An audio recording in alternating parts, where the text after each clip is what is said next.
Alors, vous savez que dans la tradition juive, l'équinoxe d'automne correspond, grosso modo, au jour du pardon, le Yom Kippour, qui fait suite d'ailleurs au Rosh Hashanah, qui est le début de l'année quelques jours plus tôt.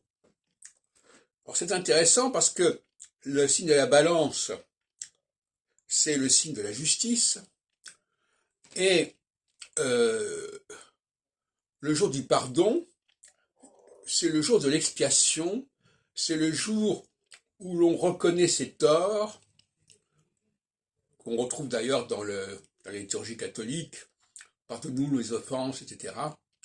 Et par conséquent, ça correspond assez bien à ce que j'appelle le seuil équinoxial.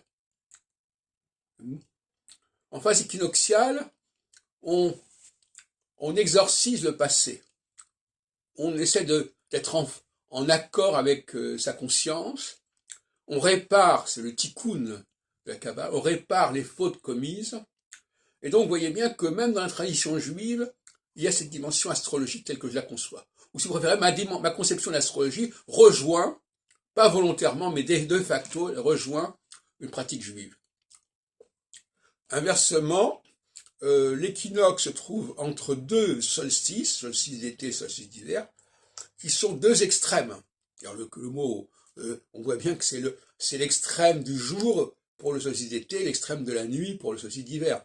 Donc ce sont des considérations excessives, outranciers, qui sont propres à la solsticialité. Et l'équinoxialité vient mettre un terme, mettre une pause dans ces excès, dans cette hubris.